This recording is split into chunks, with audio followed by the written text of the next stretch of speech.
ଆପଣମାନଙ୍କୁ ଦେଖିବା ସୁଯୋଗ ପାଇଲେ ଧନ୍ୟବାଦ। ପ୍ରଥମରେ ମୋର ଉଦ୍ଧାରକର୍ତ୍ତାଙ୍କୁ ଧନ୍ୟବାଦ ଦିଏ। ପୁନର୍ବାର ଆପଣଙ୍କୁ ମାନଙ୍କ ମଧ୍ୟକୁ ମତେ ଆଣିବା ପାଇଁ ସୁଯୋଗ ଦେଲେ ସେଥିପାଇଁ ପ୍ରଭୁଙ୍କ ମାନଙ୍କୁ ଧନ୍ୟବାଦ ଦିଏ। ପ୍ରଭୁଙ୍କର ଅନୁଗ୍ରହ ହେତୁ ଆଉ ଗୋଟେ ଦିନ ଦେଖିବାକୁ ଦେଲେ ସେଥିପାଇଁ ପ୍ରଭୁଙ୍କ ମାନଙ୍କୁ ଧନ୍ୟବାଦ ଦିଏ। ଦ୍ୱିତୀୟରେ ଇୟରଲି ମର୍ଣ୍ଣିଂ ପ୍ରେୟାର ଗ୍ରୁପର ଅର୍ଗାନାଇଜର ମାନଙ୍କୁ ମଧ୍ୟ ମୋର ଧନ୍ୟବାଦ ଦିଏ। ବୀରେନ୍ଦ୍ର ଆଜ୍ଞା, ବିନୟ ରାଉଳ ଆଜ୍ଞା, ଆପଣ ମାନଙ୍କୁ ମଧ୍ୟ ମୋର ଆନ୍ତରିକ ଭାବରେ ନମସ୍କାର, ହୃଦୟର କୃତଜ୍ଞତା ଜ୍ଞାପନ କରୁଛି। ମ୍ୟାଡାମ ମଧୁସ୍ମିତା ପରିଚାଳନା କରୁଥିବା ଆପଣଙ୍କୁ ମଧ୍ୟ ମୋର ନମସ୍କାର ଜଣାଏ, ଧନ୍ୟବାଦ ଦଉଛି। ଆପଣ ମାନଙ୍କ ମଧ୍ୟକୁ ପ୍ରଭୁ ଆଣିବା ପାଇଁ ସୁଯୋଗ ଦେଲେ ସେଥିପାଇଁ ଧନ୍ୟବାଦ ଦଉଛି। ଭାଇମାନେ ଉତ୍ତମ ଭାବରେ ଉପସ୍ଥିତି ମାଧ୍ୟମରେ କଢେଇକି ନେଲେ ସେଥିପାଇଁ ପ୍ରଭୁଙ୍କ ମାନଙ୍କୁ ବହୁତ ସୁନ୍ଦର କଣ୍ଠରେ ବହୁତ ସୁନ୍ଦର ଭାବରେ ଶୁଣିବା ପାଇଁ ବହୁତ ଆନନ୍ଦ ଲାଗିଲା, ସେଥିପାଇଁ ପ୍ରଭୁଙ୍କ ମାନଙ୍କୁ ଧନ୍ୟବାଦ ଦିଏ। ଯୋଉ ବାକ୍ୟ ମୁଁ ଆଜି ଆପଣଙ୍କ ମାନଙ୍କ ପାଖରେ ରଖିବା ପାଇଁ ଚାହେଁ ଆପଣ ମାନେ ପାଇପାରିବେ ଦ୍ୱିତୀୟ ସାମୁଏଲ ତାର 9 ପର୍ବ 1 ରୁ 8 ପଦ। ଦ୍ୱିତୀୟ ସାମୁଏଲ ତାର 9 ପର୍ବ 1 ରୁ 8 ପଦ ପଢିବେ ଟିକେ କିଏ? ଏଥି ଉତ୍ତରେ ଦାଉଦ ପଚାରିଲେ, ଜନାଥନ ସକାଶୁ ମୁଁ ଯାହା ପ୍ରତି ଦୟା ପ୍ରକାଶ କରିପାରେ ଏପରି କେହି କି ସାଉଲଙ୍କ ବଂଶରେ ଅବଶିଷ୍ଟ ଅଛି? ତହିଁରେ ଲୋକମାନେ ଶିବ ନାମକ ସାଉଲଙ୍କ ବଂଶରେ ଏକ ଦାସକୁ ଦାଉଦଙ୍କ ନିକଟକୁ ଡାକନ୍ତେ। ରାଜା ତାହାକୁ ପଚାରିଲେ, ତୁମ୍ଭେ କି ଶିବା? ତହୁଁ ସେ କହିଲା, ଆପଣଙ୍କ ଦାସ ସେହି। ତହିଁରେ ରାଜା ପଚାରିଲେ, ମୁଁ ଯାହା ପ୍ରତି ପରମେଶ୍ୱରଙ୍କ ଦୟା ପ୍ରକାଶ କରିପାରେ ଏପରି କେହି କି ଏବେ ସାଉଲଙ୍କ ବଂଶରେ ଅଛି? ସେଥିରେ ଶିବ ରାଜାଙ୍କୁ କହିଲା, ଜନାଥନର ଏକ ପୁତ୍ର ଏବେ ଅଛି, ତାହାର ପାଦ ଛୋଟା। ତହୁଁ ରାଜା ତାହାକୁ ପଚାରିଲେ, ସେ କେଉଁଠାରେ ଅଛି? ତହିଁରେ ଶିବ ରାଜାଙ୍କୁ କହିଲା, ଦେଖନ୍ତୁ ସେ ଲୋଦବାରରେ ଅମିୟଲର ପୁତ୍ର ମାଖିରର ଗୃହରେ ଅଛି।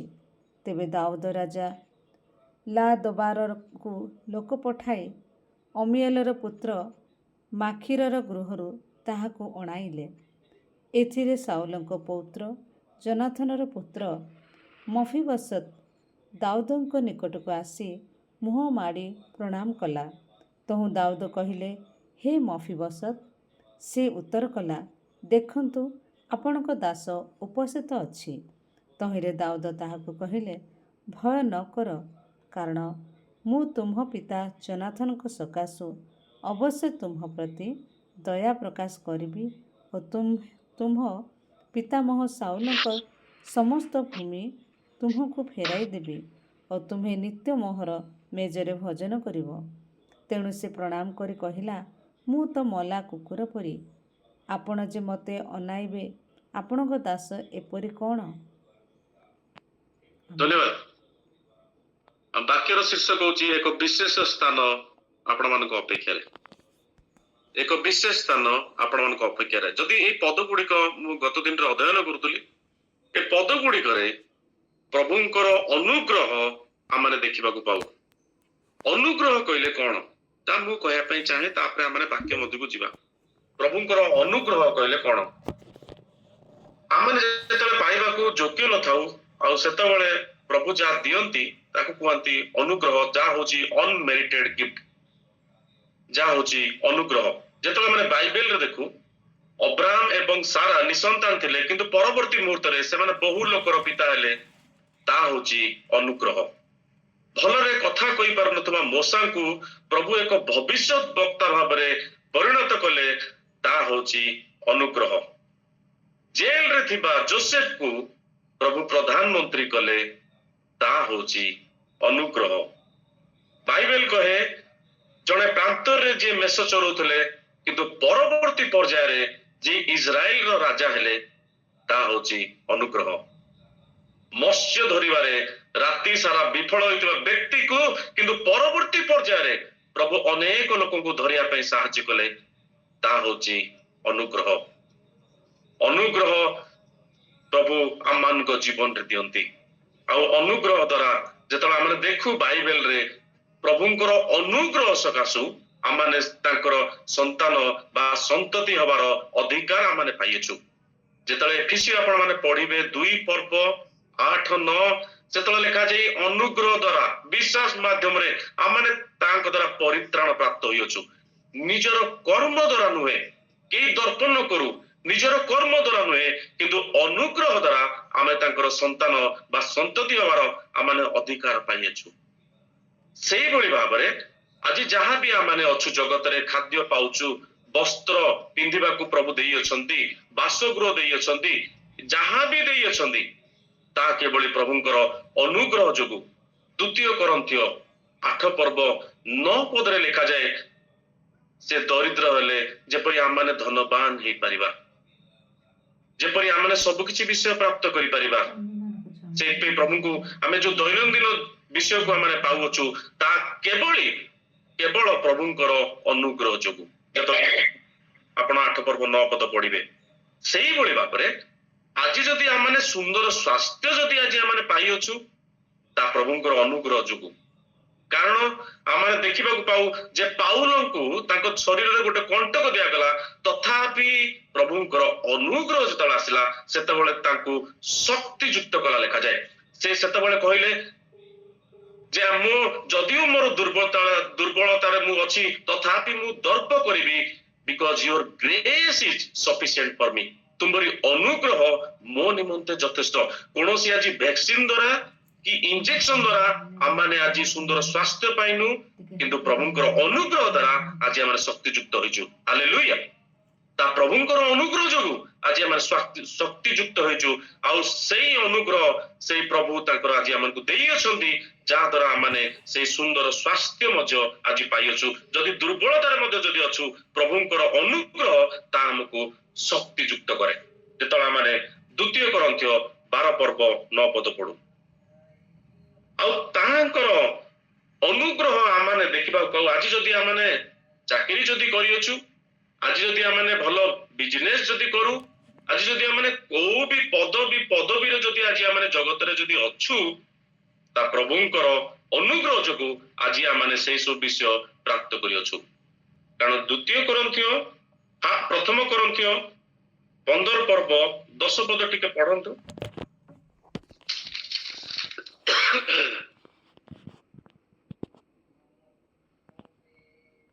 କିନ୍ତୁ ମୁଁ ଯାହା ହୋଇଅଛି ତା ଈଶ୍ୱରଙ୍କର ଅନୁଗ୍ରହରେ ହୋଇଅଛି, ଆଉ ମୋ ପ୍ରତି ପ୍ରଦତ୍ତ ତାହାଙ୍କର ସେଇ ଅନୁଗ୍ରହ ବ୍ୟର୍ଥ ହୋଇନାହିଁ। ମାତ୍ର ମୁଁ ସେ ସମସ୍ତଙ୍କ ଅପେକ୍ଷା ଅଧିକ ପରିଶ୍ରମ କରିଅଛି, ତଥାପି ମୁଁ ନୁହେଁ, କିନ୍ତୁ ମୋ ସହିତ ଥିବା ଈଶ୍ୱରଙ୍କର ଅନୁଗ୍ରହ ତା କରିଅଛି।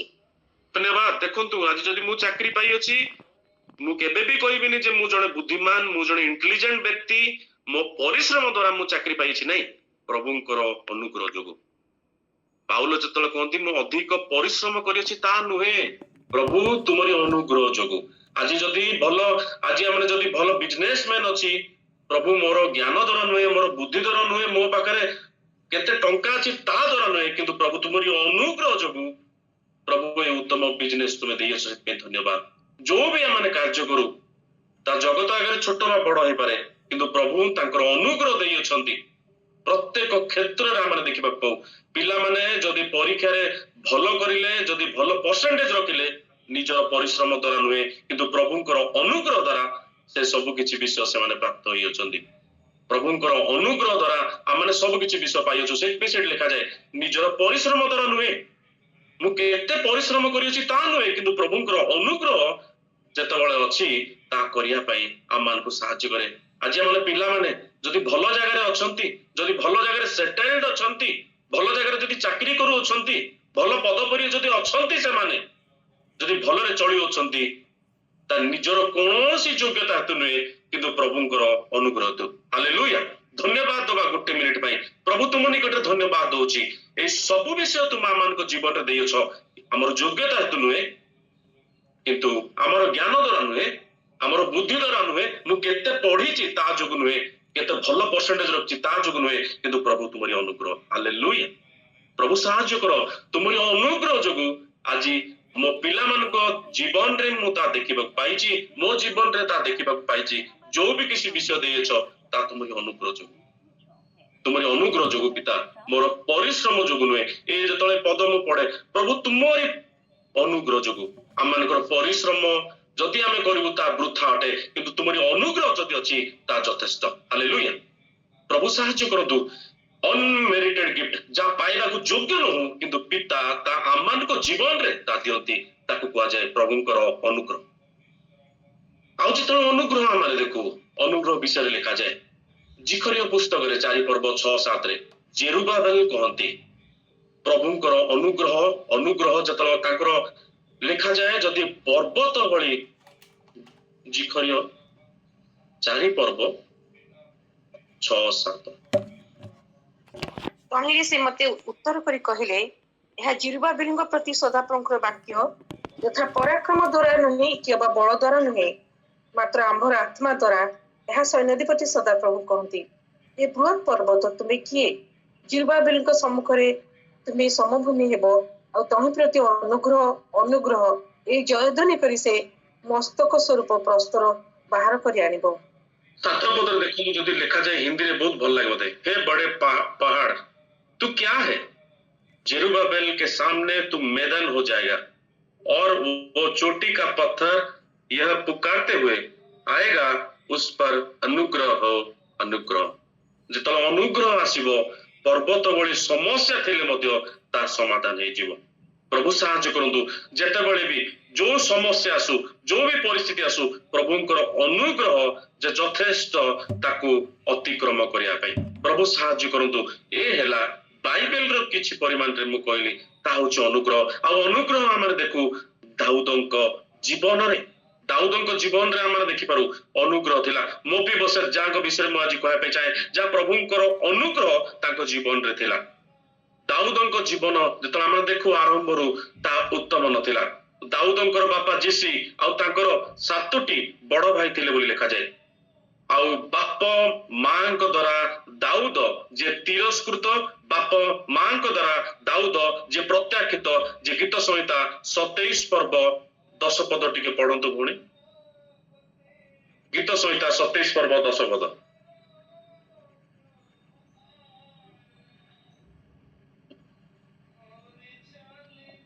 कारण मोहर पिता और मोहर माता मते परित्याग करियछंती मात्र सदाप्रभु मते उठाई नेबे धन्यवाद देखंतु बाप मांक द्वारा जे तिरस्कृत बाप मांक द्वारा जे प्रत्याख्यित दाऊदंक विषय लिखा जाए गीत संहिता 69 8 पद रे मते लिखा जाए भाई मानक प्रति अजणा मांक प्रति विदेशी होई अछि बोली लिखा जाए मातृगण प्रति विदेशी होई अछि आउ दाऊदंक पाखरे जीसींक पाखरे तांकर पिला माने थिले किंतु पुओ को प्रांतर को छाड़ी देथिले जे मेष चरिया पे जाइथिले एकुटिया सेही प्रांतर रे थिबे कारण दिने सामुएल भविष्यत वक्ता जत अभिषेक करिया पे आसुछंती सेतबेले जीसी तांकर 7टी पुत्र को से जगह रखुछंती आ गोटे पर गोटे जेतबेले से मना करूछंती नाही सेतबेले से कनिष्ठर विषय मध्ये किछि कहि नांती ताकू एते प्रत्याख्यित एते तिरस्कृत से माने करियछंती जे ता विषय से माने किछि कहू नांती जेतबेले 7 जन पुओं को से अभिषेक कलेनी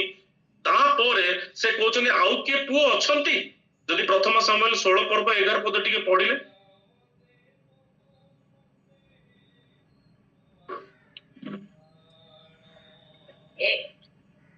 एतरे सामुएल यीशु को कहिले तुम्भर सब संतान की एठारे अछंती से कहिला केवल कनिष्ठटी बाकी अछि आउ देखो से मेषपल चराउ अछि तहिरे सामुएल यीशु को कहिले लोक पठाई ताहा को अणाओ से एठा को न आसीबे पर्यंत आम्भे माने भजन रे बसिबु नाही देखंतु से प्रांतर को मेष चरे पे जाइतिला आ प्रांतर रे मेष चरेबा बहुत कठिन काम अटे एक संघर्षमय जीवन अटे किंतु लोक माने जदि तिरस्कृत करंती प्रभु से जगह मनोनीत करंती हालेलुया लोक माने जो जगह हमको प्रत्याख्यित करंती प्रभु सेही जगह नियुक्त करिबा परमेश्वर अटंती प्रभु साहाय्य करंतु जत दाऊदंक जीवन देखु प्रांतर रे एकुटिया जीवन काटिबा जा सहज नुहे से प्रांतर रे थिला बेले मेष को चरौथिले मेष छुआ को जतबेले भालू बाघ जतबेले सिंह आक्रमण करिया पे आस्तुले लिखा जाए सेठारे से प्रांतर रे अनेक सिंह आ भालू को से मारी अछंती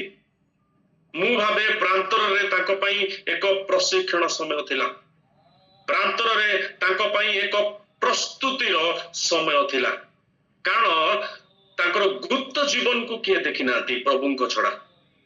ଯେତେବେଳେ ଗୁପ୍ତ ଜୀବନରେ ସେ ଭାଲୁ ଏବଂ ସିଂହକୁ ଯେତେବେଳେ ମାରିଛନ୍ତି ସେଇଭଳି ଭାବରେ ସେତେବେଳେ ସର୍ବ ସମ୍ମୁଖରେ ସେ ଗଲିଆତ ଭଳି ଏକ ମଲ୍ଲଯୋଦ୍ଧାକୁ ବିନାଶ କରିବା ପାଇଁ ସକ୍ଷମ ହେଲେ।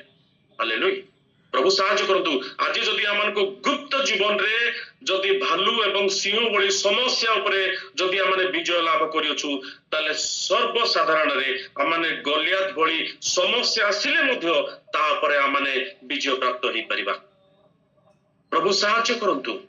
ଯେତେବେଳେ ଦାଉଦଙ୍କ ଜୀବନ ଆମେ ଦେଖୁଛୁ, ଦାଉଦଙ୍କ ଜୀବନ ଯେତେବେଳେ ପ୍ରାନ୍ତରେ ଏକ କଷ୍ଟମୟ ସମୟ ଥିଲା, ଆଉ ଲେଖାଯାଏ ସେତେବେଳେ ଗୋଟେ ବନ୍ଧୁ ତା ପାଖକୁ ଆସିଲେ, ଆଉ ଦାଉଦଙ୍କର ପରିବାର ଦାଉଦଙ୍କ ସହିତ ସେ ପ୍ରାନ୍ତରରେ ନଥିଲା, ଏକାକୀ ଥିଲେ, କିନ୍ତୁ ସେଇ ଜଙ୍ଗଲରେ ସେ ସ୍ତୁତି କରୁଥିଲେ।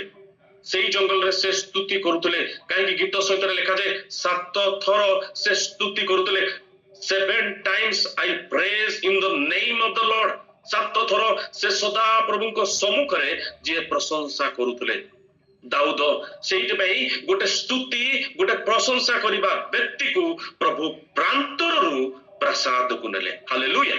ଆଜି ଯେତେବେଳେ ଆମମାନଙ୍କ ଜୀବନରେ ଯେତେବେଳେ ସ୍ତୁତି ଆସେ, ଯେତେବେଳେ ପ୍ରଶଂସା ଆସେ, ସେତେବେଳେ ଆମେ ଯୋଉ ବି ଅବସ୍ଥାରେ ଥାଉ ପ୍ରଭୁ ଏକ ପଦୋନ୍ନତି ସହିତ ଆମମାନଙ୍କୁ ଉଚ୍ଚ ସ୍ଥାନକୁ ନିଅନ୍ତି। ଦାଉଦଙ୍କ ଜୀବନକୁ ଆମେ ଦେଖୁ ଏକ ପଦୋନ୍ନତି ସହିତ ଏକ ମେଷ ଚରେଇବା ଲୋକ ପ୍ରାନ୍ତରରେ ଥିବା ଲୋକକୁ ପ୍ରଭୁ ପ୍ରାସାଦରେ ନେଇକି ବସେଇଲେ। ପ୍ରଭୁ ସାହାଯ୍ୟ କରନ୍ତୁ। ପରିବାର ବର୍ଗ ପ୍ରତି ହେଇଥିବା ପ୍ରତ୍ୟାଖ୍ୟାତ ଲୋକକୁ ପ୍ରଭୁ ମନୋନୀତ କରୁଅଛନ୍ତି। ପରିବାର ତାକୁ କରିଥିବା ତିରସ୍କୃତ କରିଥିବା ବ୍ୟକ୍ତିକୁ ପ୍ରଭୁ ନିଯୁକ୍ତ କରୁଅଛନ୍ତି। ପ୍ରଭୁ ସାହାଯ୍ୟ କରନ୍ତୁ। ଆଉ ଆମେ ଯେତେବେଳେ ଦେଖୁ ଦାଉଦଙ୍କ ବିଷୟରେ ଲେଖାଯାଏ ସେ ପ୍ରାନ୍ତରେ ଥିଲାବେଳେ ଗୋଟେ ବନ୍ଧୁ ଆସିଲେ, ଆଉ ତାଙ୍କ ନାମ ହଉଛି ଜୋନାଥନ। ଆଉ ଜୋନାଥନ କହିଲା ଦାଉଦଙ୍କୁ ପ୍ରଥମେ ତୁମେ ଇସ୍ରାଏଲର ରାଜା ହବ ଆଉ ମୁଁ ଦ୍ୱିତୀୟରେ ରହିବି।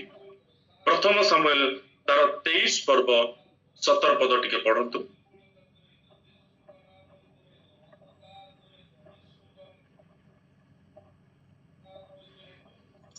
ପୁଣି ସେ ତାଙ୍କୁ କହିଲା, କାରଣ ମୋର ସାଉଲଙ୍କ ହସ୍ତରୁ ତୁମକୁ ପାଇବେ ନାହିଁ।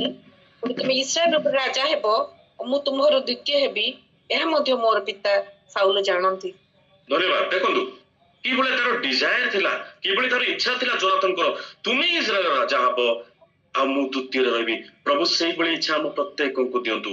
ଦେଖନ୍ତୁ ଯେତେବେଳେ ଆମେ ଗୋଟେ ଅଭିଷିକ୍ତ ବ୍ୟକ୍ତି ଆମମାନଙ୍କ ପାଖରେ ଅଛନ୍ତି, ଆମେ ତାଙ୍କ ସହିତ ଲାଗି ରହିବା ପାଇଁ ଚେଷ୍ଟା କରୁ। ଜୋନାଥନ ଏଠି କଣ ତା ପରପଦରେ ଆପଣ ମାନେ ପଢିବେ ଯେ ସେ କହିକି ତାପରେ ଦାଉଦ ପ୍ରାନ୍ତରେ ଥିଲେ ଆଉ ସେ ନିଜ ପ୍ରାସାଦକୁ ପଳେଇଲେ, ତା 18 ପଦରେ ଲେଖାଯାଏ। କିନ୍ତୁ ମୁଁ କହିବା ପାଇଁ ଚାହେଁ ଜଣେ ଯଦି ଅଭିଷିକ୍ତ ବ୍ୟକ୍ତି ଅଛନ୍ତି, ମଣ୍ଡଳୀର ପାଳକ ଯଦି ଅଛନ୍ତି, ତାଙ୍କ ସହିତ ଆଜି ଆମେ ଲାଗି ରହିବା ପାଇଁ ଚେଷ୍ଟା କରୁ। ଆଜି ଆମେ ଲାଗି ରହିବା ପାଇଁ ତାଙ୍କ ସହିତ ଚେଷ୍ଟା କରୁ।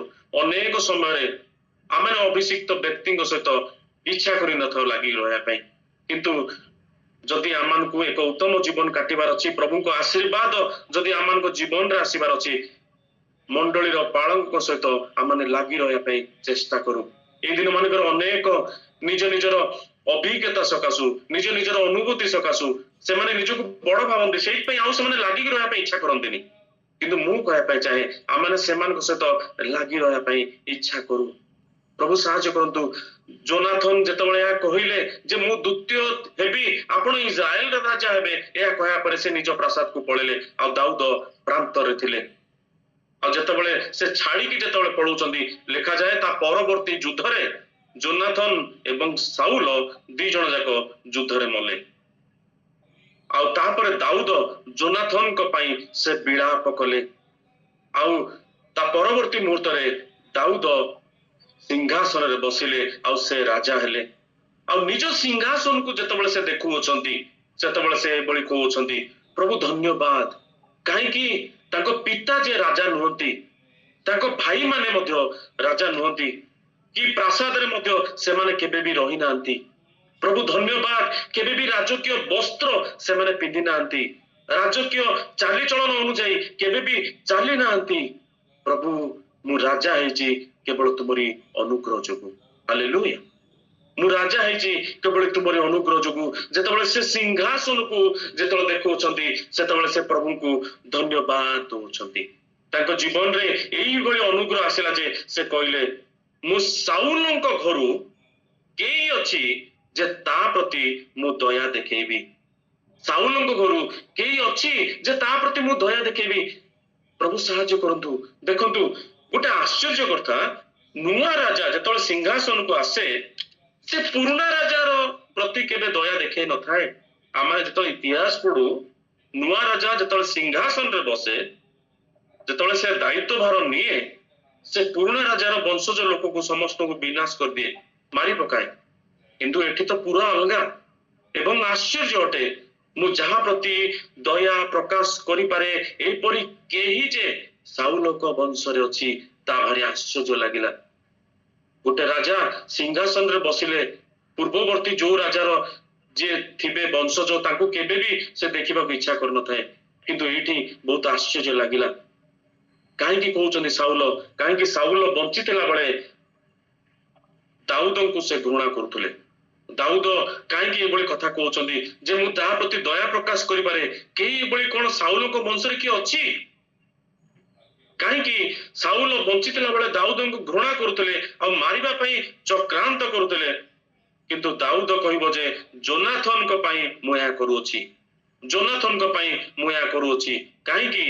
ମୁଁ ଯେତେବେଳେ ବଞ୍ଚିଥିଲା ବେଳେ ଯୋନାଥନ ଯେ ମତେ ଆସିକି ସାନ୍ତ୍ୱନା ଦିଏ। ଯେତେବେଳେ ଆପଣମାନେ ପଢିବେ ପ୍ରଥମ ସାମୁଏଲ 20 ପର୍ବ 42 ପଦ ପ୍ରଥମ ଲାଇନଟି ଟିକେ ପଢନ୍ତୁ। ଫାର୍ଷ୍ଟ ଲାଇନଟା ଜଷ୍ଟ।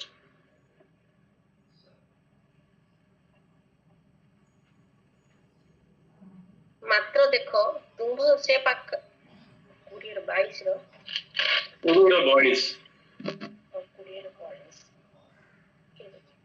ଏଥିରେ ଜନାଥନ ଦାଉଦଙ୍କୁ କହିଲା, କୁଶଳରେ ଯାଅ, ଆମେ ଦୁହେଁ ସଦାପ୍ରଭୁଙ୍କ ନାମରେ ଶପଥ କରିଅଛୁ, ସଦାପ୍ରଭୁ ସର୍ବଦା ମେଘା ମୋର ଓ ତୁମ୍ଭର, ପୁଣି ମୋ ବଂଶର ଓ ତୁମ୍ଭ ବଂଶର ମଧ୍ୟବର୍ତ୍ତୀ ହୁଅନ୍ତୁ। ଧନ୍ୟବାଦ। ଦେଖନ୍ତୁ ଯଦି ଆପଣମାନେ ଏଠାରେ ଇଂଲିଶରେ ପଢିବେ ଲେଖାଯାଏ ଗୋ ଇନ୍ ପିସ୍। ଯୋନାଥନ ଦାଉଦକୁ କହୁଛନ୍ତି ଗୋ ଇନ୍ ପିସ୍, ମୋର ବଂଶ ତୁମ ବଂଶ ମଧ୍ୟରେ ସହବର୍ତ୍ତୀ ହୁଅନ୍ତୁ। ପ୍ରଭୁ ସାହାଯ୍ୟ କରନ୍ତୁ। ଯୋନାଥନକୁ ରଖିଥିଲେ ଯିଏ ସାନ୍ତ୍ୱନା ଦାଉଦଙ୍କୁ ଦେଲେ। ଆଜି ଆମମାନଙ୍କ ଜୀବନରେ ପ୍ରଭୁ ତାହା କରନ୍ତୁ, ଅନ୍ୟକୁ ସାନ୍ତ୍ୱନା ଦଉ। ଯୋନାଥନ ଦାଉଦକୁ କହୁଛନ୍ତି ଗୋ ଇନ୍ ପିସ୍ ବୋଲି କହୁଛନ୍ତି। ଆଜି ଆମମାନଙ୍କୁ ସେଇଭଳି କରନ୍ତୁ, ଅନ୍ୟକୁ ସାନ୍ତ୍ୱନା ଦଉ, ଅନ୍ୟକୁ ଅଭିଶାପ ନ ଦଉ, ଅନ୍ୟକୁ ବିଚାର ନ କରୁ। କିନ୍ତୁ ପ୍ରଭୁ ଗୋଟେ କମ୍ଫର୍ଟର ଭାବରେ ଆଜି ଆମମାନଙ୍କୁ ରଖନ୍ତୁ, ଗୋଟେ ଆଶ୍ୱାସନାକାରୀ ଭାବରେ ପ୍ରଭୁ ଆଜି ଆମମାନଙ୍କୁ ରଖନ୍ତୁ, ଗୋଟେ ସାନ୍ତ୍ୱନାକାରୀ ଭାବରେ ପ୍ରଭୁ ଆଜି ଆମମାନଙ୍କୁ ରଖନ୍ତୁ। ଅନ୍ୟମାନଙ୍କୁ ଯେଭଳି ଆମେ ସାନ୍ତ୍ୱନା ଦେଇପାରିବୁ, ଆଜି ଆମେ ଯେପରି ଅନ୍ୟମାନଙ୍କୁ ଆଶ୍ୱାସନା ଦେଇପାରିବୁ, ଅନ୍ୟକୁ ବାଧିଲା ଭଳିଆ କଥା କହିବୁ ନାହିଁ, ଅନ୍ୟକୁ ବିଚାର କରିବୁ ନାହିଁ, ଅନ୍ୟର ଜୀବନରେ ଆମେ କଳିର ମଞ୍ଜି ବୁଣିବୁ ନାହିଁ, ବଟ୍ ଗୋଟେ ଆମମାନଙ୍କୁ ସାନ୍ତ୍ୱନାକାରୀ ପ୍ରଭୁ ଆଜି କରନ୍ତୁ। ଯୋନାଥନକୁ ଯୋଉ ଭଳିଆ କରିଥିଲେ, ଦାଉଦଙ୍କୁ କହିଲେ ଗୋ ଇନ୍ ପିସ୍ ବୋଲି କହିଲେ। ପ୍ରଭୁ ସାହାଯ୍ୟ କରନ୍ତୁ। ଆଉ ଯେତେବେଳେ ଆମେ ଦେଖୁ ସେତେବେଳେ ଦାଉଦ କହୁଛନ୍ତି ସାଉଲଙ୍କ ବଂଶରେ କିଏ ଅଛି ଯାହା ପ୍ରତି ମୁଁ ଦୟା ଦେଖେଇବି। ଆଉ ଜଣେ ଆସିକି କହିଲା ଆଜ୍ଞା ସେ ଜେରୁସାଲେମରେ ନାହିଁ, କିନ୍ତୁ ଲୋ ଦେବାର ଅଛି, ଆଉ ତାର ନାଁ ହଉଛି ମୋପିବୋସେତ। ମୋପିବୋସେତ ଉତ୍ତମ ନାମ ନାହିଁ, ତାର ନାମର ଅର୍ଥ ହେଲା ଲଜ୍ଜାର ମୁଖ, ଲଜ୍ଜାର ମୁଖ। ଆଉ ଯେତେବେଳେ ମୋପିବୋସେତ ଯେତେବେଳେ ଜନ୍ମ ହେଲା ବେଳେ ଉତ୍ତମ ଥିଲା, 5 ବର୍ଷ ଯାଏ ସବୁ କିଛି ଠିକ ଥିଲା। ସେ କହିବ ମୁଁ ଯେତେବେଳେ ଜନ୍ମ ହେଲି ମୁଁ ପ୍ରାସାଦରେ ଜନ୍ମ ହେଲି, ମୋପିବୋସେତ। ଆଉ ମୁଁ ମୋର ସାନ୍ତ ବାପା ସାଉଲଙ୍କ କୋଳରେ ମୁଁ ବସେ, ଆଉ ରାଜକୀୟ ବସ୍ତ୍ର ମଧ୍ୟ ମୁଁ ପିନ୍ଧେ, ରାଜକୀୟ ଚାଲିଚଳନ, ରାଜକୀୟ ଖାଦ୍ୟ, ରାଜକୀୟ ବସ୍ତ୍ର ମୁଁ ପିନ୍ଧେ ମୋ ଜୀବନରେ। କିନ୍ତୁ ତାର ଜୀବନରେ ଗୋଟେ ଏଇଭଳି ବିପଦ ଆସିଲା, ଗୋଟେ ଏଇଭଳି ଦୁଃଖ ଆସିଲା ଯେତେବେଳେ ତାର ଜୀବନର ଆକୃତି ବଦଳିଗଲା। ଶତ୍ରୁ ଆସିକି ତାର ବାପା ଏବଂ ସାନ୍ତ ବାପାକୁ ମାରୁଅଛନ୍ତି। ତାପରେ ଯେତେବେଳେ ଆମେ ଦେଖୁ ତାକୁ ମଧ୍ୟ ମାରିବା ପାଇଁ ଯେତେବେଳେ ସେମାନେ ଆସୁଥିଲେ, ଆଉ ସେତେବେଳେ ଗୋଟେ ଦାସୀ, ମୁଁ ହଉଛି ଗୋଟେ ବେଷ୍ଟ ଦାସୀ ହେଇଥିବ ଯେ ତାଙ୍କ ଘରେ ଥିଲା, ରାଜାଙ୍କ ଘରେ। ଆଉ ତାଙ୍କ ଘରେ ଯେତେବେଳେ ସେ ଥିଲା ସେଇ ପ୍ରାସାଦରେ ଥିଲା ଆଉ ସେ ମୋପିବେଶେତକୁ ଧରିକି ସେ ଦୌଡ଼ିଲା ଆଉ ଦୌଡ଼ିଲା ଯେତେବେଳେ ସେତେବେଳେ ସେ ଜୀବନ ବଞ୍ଚିବା ପାଇଁ ଦୌଡୁଥିବେ କାରଣ ଶତ୍ରୁମାନେ ଆସୁଅଛନ୍ତି ମାରିବା ପାଇଁ ଆଉ ଦୌଡ଼ିଲା ବେଳେ ସେ ଦାସୀ ତାକୁ ତଳେ ପକେଇଦେଲା ଆଉ ତଳେ ପକେଇବା ଦ୍ୱାରା ଆମମାନେ ତାର ଜୀବନ ଦେଖୁ ସେ ଛୋଟା ହେଇଗଲା ମୋପିବେଶେତ ଯେତେବେଳେ ପଡିଲା ସେ ଛୋଟା ହେଇଗଲା ଗୋଟେ ଦିନରେ ବାପାକୁ ହରେଇଲା ଗୋଟେ ଦିନରେ ଶାନ୍ତ ବାପାକୁ ହରେଇଲା ଆଉ ନିଜେ ମଧ୍ୟ ଛୋଟା ହେଇଗଲା ବେଳେ ବେଳେ ଆମମାନଙ୍କ ଜୀବନରେ ସେଇଭଳିଆ ହୁଏ ମୋପିବେଶେତ କେବେ ବି ସେ ଦିନ ଦେଖିବା ପାଇଁ ଇଚ୍ଛା କରିବନି ଆମମାନଙ୍କ ଜୀବନରେ ସେଇଭଳିଆ ହୁଏ ଯୋଉ ଦିନରେ ଆମେ ବାପା ମାଙ୍କୁ ହରଉ ପରିବାର ସମ୍ପର୍କୀୟକୁ ହରଉ এইଭଳି ଦିନକୁ ଆମେ ଦେଖିବାକୁ ଇଚ୍ଛା କରୁନଥାଉ ମୁଁ ଭାବେ ମୋପିବେଶେତ ଜୀବନରେ ଗୋଟେ ଦିନରେ ବାପା ଚାଲିଗଲେ ଶାନ୍ତ ବାପା ଚାଲିଗଲେ ଆଉ ନିଜେ ମଧ୍ୟ ଛୋଟା ହେଇଗଲେ ଆଉ ମୋପିବେଶେତ ଯାଇକି ସେ ଗୋଟେ ଜାଗାରେ ଅଛି ଯୋଉ ଜାଗା ହଉଛି ଲୋଦେବାର ମୋପିବେଶେତ ନିଶ୍ଚୟ ଡରି ଯାଇଥିବ ସେ ଜାଗାକୁ ପଳେଇଲା ଡରିକି କାହିଁକି ଇସ୍ରାଏଲ ଯେତେବେଳେ ରାଜା ଜଣେ ହେଇଛନ୍ତି ନୂଆ ରାଜା ତାଙ୍କ ନାଁ ହଉଛି ଦାଉଦ ଆଉ ଯିଏ ଗଲିଆତ ଭଳି ଦାନବକୁ ମଧ୍ୟ ଯିଏ ମଧ୍ୟ ବିନାଶ କରିଅଛନ୍ତି ଆଉ ସେ ଭୟଙ୍କର ଯୋଦ୍ଧା ଅଟନ୍ତି ମୁଁ ଦୂର ଜାଗାରେ ଯାଇକି ଲୁଚିଯିବି ବୋଲି ସେ ଲୋଦେବାରକୁ ପଳେଇଲେ ଲୋଦେବାର ହିବ୍ରୁରେ ଯଦି ଦେଖିବା लो माने नॉट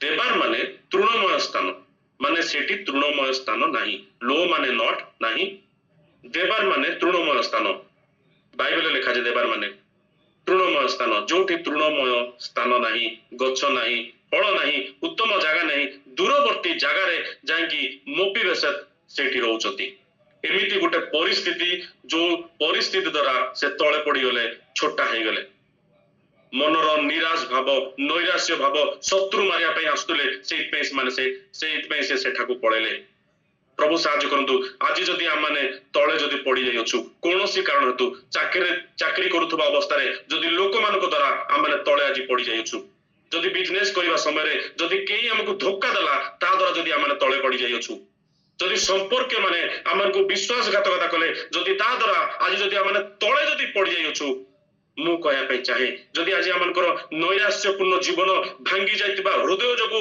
जदि आमने तले जदि आज पड़ी जाइछु मु कहया पे चाहे एक श्रेष्ठ स्थान आमनको अपेक्षा अछि जेतु प्रभुकर अनुग्रह आम निमंते यथेष्ट हालेलुया गोटे श्रेष्ठ स्थान आमनको जीवन रे आज अछि जेतल मोपीबेशेत को जीवन को देखु शत्रु आसिला खेती करिया पई किंतु जेतल आमने देखु से दाऊद जेतले लोक मान को पठाउचंदी आ सैन्य जेतले आसिला सेतले मोपीबेशेत को घर को आ सेतले मोपीबेशेत जेतले कबाट खोलतिबे सेतले से डरी जाइतिबे किंतु सेतले से सैन्य कहिथिबो मु तुमको मारिबा को आसिनी किंतु तुमको उत्तम जगह को नबा पई आसी अछि हालेलुया मु तुमको मारिया पई आसिनी किंतु उत्तम जगह को नबा पई आसी भूल लोक माने क्षति पहुंचा पई हमको चेष्टा कले शत्रु आसिकी क्षति पहुंचा चेष्टा करुला से भाव में आम जीवन में पारे भूल लोक मैंने आमको क्षति पहुंचा चेष्टा कले भूल लोक मैंने तले पकाइबा आमको चाहिए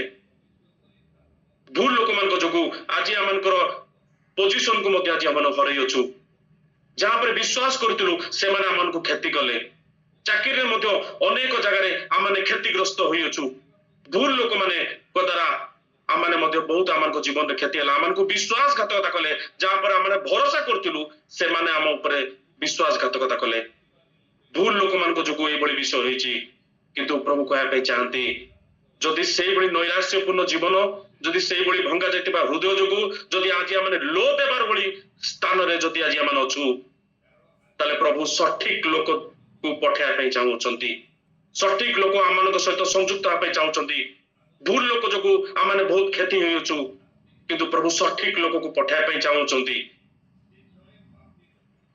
जो भाव में आमने मोपीबेशेत को जीवन रे देखु से लोक जेतले आसुछि आ मोपीबेशेत को गोटे उत्तम स्थान को से नबा पई चाहूछि आ मोपीबेशेत सेतले से भाबिथिबे प्रभुंकर अनुग्रह मो निमंते यथेष्ट आ जेतबेले से भारी थिबे चढ़ीबा से रथ भलिया जेतबेले से गाड़ी आस्तला घोड़ारे राजांकर जेतबेले गाड़ी थिला से भलिया भाव से चढ़ी पार नथिबे छोटा थिबे किंतु प्रभुंकर अनुग्रह ता चढ़िया पे साहाय्य करथिबो ଆଉ ମୋପିବସତ୍ ଯେତେବେଳେ ଚଢିକି ସେ ଦାଉଦଙ୍କ ପାଖକୁ ଯେତେବେଳେ ଯାଇଥିବେ ସେ କେବେ ବି ଭାବି ନଥିବେ ପ୍ରଭୁଙ୍କର ଅନୁଗ୍ରହ, କାରଣ ଦାଉଦଙ୍କ ଜୀବନରେ ଯୋଉ ଅନୁଗ୍ରହ ଆସିଲା ସେଇଥିପାଇଁ ସେ ଅନୁଗ୍ରହକୁ ଦେବା ପାଇଁ ଚାହୁଁଛନ୍ତି। ସେ କହୁଛନ୍ତି ସାଉଲଙ୍କ ବଂଶରେ କିଏ ଅଛି, ମୁଁ ଯାହା ପ୍ରତି ଦୟା ଦେଖେଇବି। ମୋପିବସତ୍ ଯିଏ ଦିନେ ଲୋ ଦେବାର ଭଳି ଜାଗା ଥିଲେ, କେବେ ଭାବି ନଥିଲେ, ଛୋଟା ହେଇଥିଲେ, ଡରିକି ଥିଲେ, କିନ୍ତୁ ପ୍ରଭୁଙ୍କର ଅନୁଗ୍ରହ ଯେ ତାଙ୍କ ଜୀବନରେ ଥିଲା। ପ୍ରଭୁ ସାହାଯ୍ୟ କରନ୍ତୁ। ଆଉ ଯେତେବେଳେ ସେ ସାଉଲଙ୍କର ପ୍ରାସାଦରେ ଯେତେବେଳେ ଆଗରୁ ଥିବେ, ତାଠୁ ଏକ ଭଲ ପ୍ରାସାଦକୁ, ଦାଉଦଙ୍କ ପ୍ରାସାଦକୁ ସେ ଯାଉଅଛନ୍ତି। ଆଉ ଲେଖାଯାଏ ଦାଉଦଙ୍କ ମେଜରେ ବସିକି ଯିଏ ଭୋଜନ କରିବେ। କେବେ ବି ସେ ଭାବି ନଥିବେ ଦାଉଦଙ୍କ ମେଜରେ ବସିକି ସେ ଭୋଜନ କରିବେ। ମୋପିବସତ୍ କହୁଛନ୍ତି ମୁଁ ଆଜ୍ଞା ମଲା କୁକୁର ଭଳି। ମଲା କୁକୁର ଭଳି ମାନେ କୁକୁର ଯେଭଳି ଅନ୍ୟ ଉପରେ ଡିପେଣ୍ଡ କରେ, ଖାଦ୍ୟ ନଥିବ, ନିଜର ବସ୍ତ୍ର ନାହିଁ, ନିଜର ରହିବା ପାଇଁ ନାହିଁ, ଅନ୍ୟ ଉପରେ ନିର୍ଭର କରେ, ସେଇଭଳି ଭାବରେ ଏଠି ମତେ ମୋପିବସତ୍ କହୁଛନ୍ତି ଆଜ୍ଞା ମୁଁ ମଲା କୁକୁର ଭଳି, ଖାଇବାକୁ ନାହିଁ, ମୁଁ ଅନ୍ୟ ଉପରେ ନିର୍ଭର କରେ।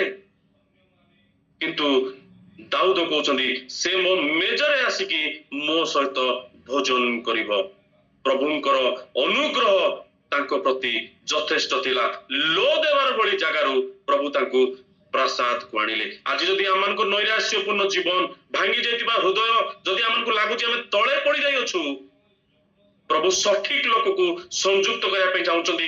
ଫୋନ ମାଧ୍ୟମରେ ହଉ, ମେସେଜ ମାଧ୍ୟମରେ ହଉ, ଏକ ଶ୍ରେଷ୍ଠ ସ୍ଥାନ ଆମମାନଙ୍କ ଅପେକ୍ଷାରେ ଅଛି। ମୁଁ ଆଜି ପ୍ରଚାର କରିବା ପାଇଁ ଆସିନି, କିନ୍ତୁ ଆପଣମାନଙ୍କୁ ଦେଖେଇବାକୁ ଆସିଛି ଏକ ଶ୍ରେଷ୍ଠ ସ୍ଥାନ ଆମମାନଙ୍କ ଅପେକ୍ଷାରେ ଅଛି। ଲୋ ଦେବାରେ ଥିବା ମୋପିବସତଙ୍କ ପାଇଁ ଏକ ଶ୍ରେଷ୍ଠ ସ୍ଥାନ ତାଙ୍କ ଅପେକ୍ଷାରେ ଥିଲା। ଦାଉଦଙ୍କ ପ୍ରାସାଦ, ଯୋଉଠି ସେ ମେଜରେ ବସିକି ତାଙ୍କ ସହିତ ଭୋଜନ କଲେ। ପ୍ରଭୁ ଆମ ପ୍ରତ୍ୟେକକୁ ସାହାଯ୍ୟ କରନ୍ତୁ। ଯଦି ଆମେ କୌଣସି କାରଣବଶତଃ ତଳେ ପଡିଯାଇଅଛୁ, ଏକୁଟିଆରେ ଯଦି ଅଛୁ, ଏକ ଶ୍ରେଷ୍ଠ ସ୍ଥାନ ଆମମାନଙ୍କ ଅପେକ୍ଷାରେ ଅଛି। ପ୍ରଭୁ ଏହି ବାକ୍ୟରେ ଆଶୀର୍ବାଦ କର। ଥ୍ୟାଙ୍କ ୟୁ ପ୍ରଭୁଦତ୍ତ ଭାଇ। ଯେତେବେଳେ ଆପଣ କୁହନ୍ତି ମୁଁ ସେ ଆତ୍ମାଙ୍କର ଚାଳନାକୁ ଅନୁଭବ କରେ। ଆଜି ଯୋଉ ସୁନ୍ଦର ବାକ୍ୟଟା ନେଲେ, ଗୋଟେ ବିଶେଷ ସ୍ଥାନ ଆମକୁ ଅପେକ୍ଷା କରିଛି। ପ୍ରକୃତରେ ଆପଣ ଏତେ ପିନ୍ ପଏଣ୍ଟେଡ୍ ଟପିକ ସବୁ ନିଅନ୍ତି, ଆମର ଆତ୍ମିକ ଜୀବନ ପୁରା ଚାର୍ଜ ହେଇଯାଏ। ଆମ ଜୀବନ ପାଇଁ ପ୍ରଭୁଙ୍କର ଯୋଉ ବିଶେଷ ଯୋଜନା ଅଛି, ଆଉ ଯୋଉ ଅନୁଗ୍ରହରେ ଆମେ ସମସ୍ତ କିଛି ପାଇଛୁ, ସେ ସରେନି। ଦାଉଦ ଯେମିତି ଦୟା ଦେଖେଇଥିଲେ, ପ୍ରଭୁ ସେଇ ଦୟା ଦେଖିବା ପାଇଁ ସବୁଦିନ ସବୁ ସମୟରେ ଆମକୁ ବ୍ୟବହାର କରୁଛନ୍ତି। ପ୍ରେଜ ଦ ଲର୍ଡ, ହାଲେଲୁୟା। ଆସନ୍ତୁ ପ୍ରାର୍ଥନା କରିବା।